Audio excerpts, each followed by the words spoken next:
Imagine it is 11 p.m. and you are staring at an email that could change everything. Your chest feels tight, your jaw is locked, and your brain is screaming that sending this one message will finally fix the chaos. You feel a strange vibrating urgency to act right now. But what if that decisive feeling is actually a biological trap? I have spent years coaching the most successful women in business, and I have noticed a terrifying pattern. The more a woman scales her company, the more prone she becomes to sudden catastrophic lapses in judgment. It is not because she is incompetent. It is because her business growth has officially outpaced her nervous system capacity. Today, we are exploring the central question: what actually happens to your executive function when your stress levels hit the red zone? We are breaking down the battle between your CEO brain and your survival brain so you can stop sabotaging your own success.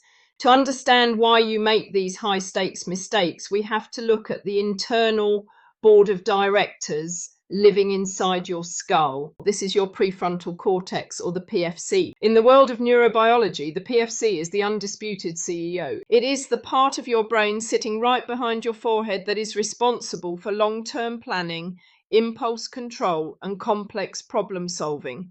When your PFC is online, you can weigh the pros and cons of a merger, you can stay calm when a launch goes sideways, and you can choose the strategic path over the easy one. It is the seat of your leadership. However, this CEO brain is incredibly expensive to run. It requires massive amounts of energy and a very specific chemical balance to function. When you enter a phase of chronic stress, the kind of always-on pressure that comes with scaling a business, your body starts pumping out cortisol. Under normal circumstances, cortisol is a helpful wake-up call, but when it becomes a permanent resident in your bloodstream, it acts as a chemical kill switch for your prefrontal cortex. Research shows that prolonged exposure to high cortisol levels actually diverts energy away from the PFC and sends it straight to the amygdala, your brain's primitive alarm system. Think of it as a power outage in the corporate office. The lights go out in the strategy room so that all the electricity can be sent to the perimeter fence. This is great if you are being chased by a predator, but it is a disaster if you are trying to manage a team of 20 people. When this shutdown happens, you experience a phenomenon known as tunnel vision. You literally lose the cognitive ability to see creative, nuanced solutions. Instead, your world becomes binary. Everything is either a high-stakes threat or a life-saving necessity. There is no middle ground, no maybe later, and certainly no patience. I see this play out in real time with my clients all the time. I remember a brilliant entrepreneur who was in the middle of a massive 7-figure launch. She was exhausted, her cortisol was through the roof, and she was living in that PFC shutdown state. She saw one missed Slack message from her operations manager, a woman who had been loyal and effective for 3 years, and she fired her on the spot. In her stressed mind, that one missed notification wasn't a human error. It was a sign of total incompetence that threatened the entire company. She mistook her anxious urgency for decisive leadership. She thought she was being a tough CEO, but she was actually just a person with a temporary biological impairment. You can actually feel this shutdown happening if you know what to look for. Your breathing becomes shallow and moves up into your chest. Your jaw starts to clench, often without you realizing it, until your teeth ache. You find it physically impossible to sit still or focus on a single task for more than a few minutes. These aren't just signs of being busy, they are the physical signals that your CEO brain has officially gone offline. When you are in this state, you are biologically incapable of making a good decision. You are no longer leading, you are just surviving, and your business will eventually pay the price for that shift. Once your PFC is offline, you enter a state I like to call cortisol vision. This isn't just a metaphor for being grumpy. It is a documented shift in how your brain processes the math of your business. According to research on behavioral economics, elevated stress hormones fundamentally distort your perception of risk and reward. When you are calm, you can see a $10,000 investment in a new consultant as a calculated move with a high probability of a $50,000 return. But when your system is flooded with cortisol, that same $10,000 feels like a life-threatening hole in your boat. This is the moment you shift from playing to win to playing not to lose. It is a subtle but deadly transition for any scaling company. In a growth phase, you need to be expansive. You need to be making bets on the future. But cortisol vision forces you into a defensive crouch. You suddenly start micromanaging every single penny in the bank account. You might spend 3 hours arguing over a $50 software subscription while ignoring the fact that your lead generation system is completely broken.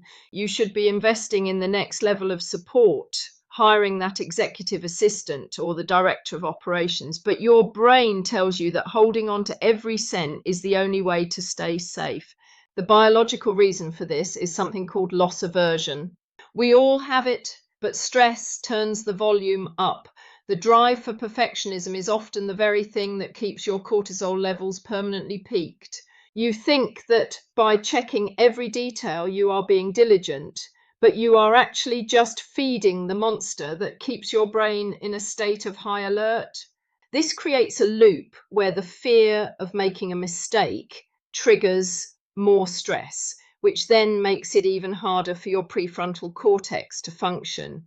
You find yourself trapped in analysis paralysis because your brain is trying to calculate every single variable to avoid a threat that might not even exist. It is an exhausting way to run a company. High-performing women face a specific challenge here because of the heavy mental load they carry outside of the office. By 2 p.m., many of my clients are already hitting a wall of decision fatigue because they have spent the morning managing childcare, household logistics, and team meetings. Your brain only has a finite amount of executive presence to give before it starts to stutter. Research shows a direct link between your blood glucose levels and your ability to maintain this higher level thinking. If you skip lunch to power through your to-do list, you are effectively starving the part of your brain that keeps you from making an impulsive, expensive mistake. This is not a lack of willpower. Lack of sleep is the final piece of this destructive puzzle. When you are running on 4 hours of rest, your risk assessment system turns into a worst-case scenario generator. You lose the ability to distinguish between a minor setback and a total business failure. Everything feels heavy, everything feels urgent, and everything feels like a disaster waiting to happen. The solution is often simpler than we want to admit. A good enough decision made at 10 a.m. when your brain is fresh is almost always better than a perfect one made at midnight in a state of total depletion. You have to give yourself permission to be imperfect so that you can stay in the lead. When you obsess over every comma in a proposal, you are telling your nervous system that the stakes are high enough to justify a fight or flight response. The body cannot tell the difference between a tiger and a typo. So it keeps the cortisol flowing, which keeps the prefrontal cortex locked out of the conversation. This means the very thing you are using to try and be perfect is actually making you less capable of seeing the big picture. It is a self-sabotaging cycle that burns through your mental reserves. We often ignore the physical reality of how our brains consume fuel. If you find yourself snapping at your team or feeling a sudden wave of panic about your bank balance at 3 p.m., check your last meal. Your executive function is the first thing to go when your blood sugar drops. The brain will prioritize the survival centers because they are cheaper to operate. You might think you are having a business crisis, but you might actually just need a sandwich. Perfection is the enemy of the progress you are trying to make.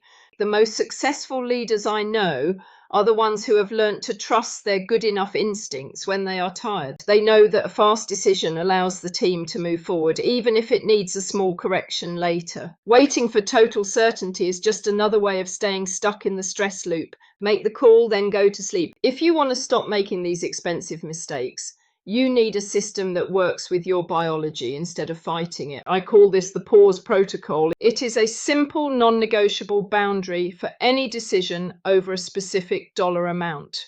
For most of my clients, that number is $5,000. If a choice costs more than that, they are not allowed to say yes or no for at least 24 hours. This isn't about being slow or indecisive. It is about giving your prefrontal cortex the time it needs to come back online. There is a real science to the phrase sleeping on it. During REM sleep, your brain reprocesses emotional data and restores the physical connections between your CEO brain and your survival centers. You wake up with a clarity that literally did not exist the night before. You also need to find a way to physically burn off the cortisol spike before you walk into a negotiation or a high-stakes meeting. Cortisol is designed to help you run or fight. If you just sit at your desk and let it simmer, it stays in your system and keeps your brain in that tunnel vision state. Go for a 10-minute power walk, do 20 air squats in your office. Just move your body enough to signal to your nervous system that the threat has been handled. This clears the chemical fog so you can actually think. Never, under any circumstances, sign a contract or have a difficult conversation on an empty stomach. This is the glucose check. Your brain uses a massive amount of energy to regulate your emotions and stay logical. If your blood sugar is low, your body will ignore your long-term goals to focus on immediate survival. You are much more likely to be aggressive or impulsive when you are hungry. Eat a snack with some protein and fat before you hit send. It sounds small, but it can save you thousands of dollars in cleanup later. I also want you to start using what I call distortion labels. When you feel that wave of panic or that urgent need to fire someone, say it out loud. Say, I am currently experiencing catastrophizing, or I am currently in a state of anxious urgency. By labeling the feeling, you move the activity from your emotional amygdala back to your logical prefrontal cortex. You become the observer of the stress instead of the victim of it. This simple act of naming the distortion can break the loop. Finally, establish a decision partner. This could be a coach, a mentor, or a peer who isn't inside the daily chaos of your business. Their job is to act as an external prefrontal cortex when yours is temporarily offline. When you feel that 11 p.m. urge to change your entire business model, you text them instead of changing your website. They can see the big picture because their nervous system isn't in the red zone. They can remind you of the plan you made when you were calm. Your brain is not broken. It is just trying to protect you using an old survival mechanism that does not understand how modern business works. The data shows that the best move is almost always the one you make after your nervous system has had a chance to settle. Take the pause, eat the meal, and trust your clear mind. Subscribe for more science-backed ways to build resilience and lead your business better.